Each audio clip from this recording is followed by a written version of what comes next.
My dear reader, allow me to regale you with a tale of darkness, terror, and the relentless pursuit of a fiend whose malevolence knows no bounds. I am Professor Abraham Van Helsing, and I shall recount to you the chilling events that transpired when I, along with my brave comrades, confronted the infamous Count Dracula. The year was 1893, and I found myself summoned to England by my dear friend Professor John Seward to assist with a most perplexing case.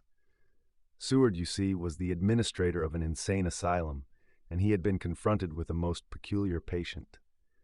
This patient, one Renfield, was possessed by an insatiable desire for consuming living creatures in order to absorb their life force, a phenomenon that greatly troubled my rational sensibilities.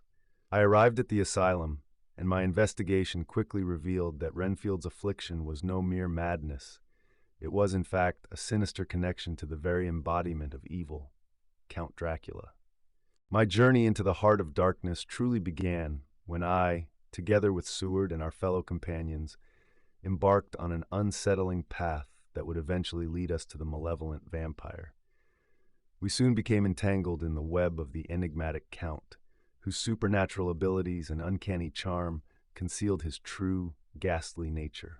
Our quest for the truth took us to Carfax, a seemingly innocuous estate in London where Count Dracula had taken up residence. The fiend had acquired this property with the intent of extending his nefarious influence into the heart of England. It was at Carfax that we discovered the coffin in which he rested during the daylight hours, hiding from the life-giving sun. As the sun's rays grew weaker, our urgency to confront the vampire grew stronger. Throughout our investigation, we uncovered the insidious means by which Dracula spread his curse. His unholy influence had already ensnared Mina Harker, the beloved wife of my dearest friend Jonathan. She, too, had become a victim of the vampire's relentless pursuit, and our duty was clear: to free her from the grasp of this ancient and malevolent force. The hunt for Count Dracula led us through the dark and treacherous streets of London.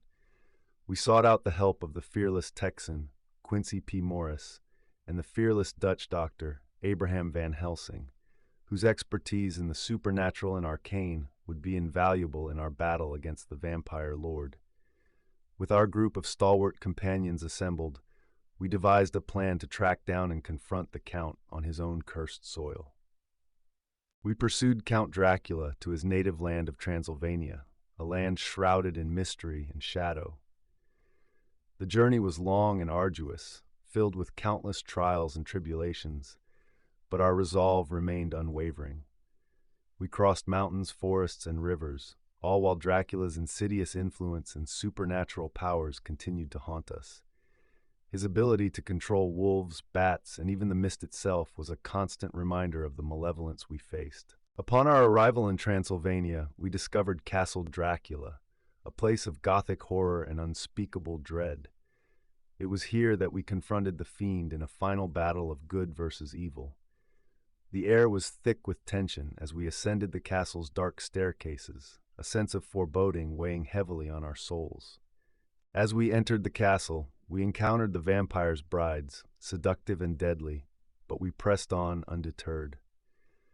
Count Dracula's power was weakening as the sun began to rise, and in the castle's chapel, we engaged in a climactic battle against the vampire lord himself. With crucifixes and the power of our unwavering faith, we cornered the Count and struck him down.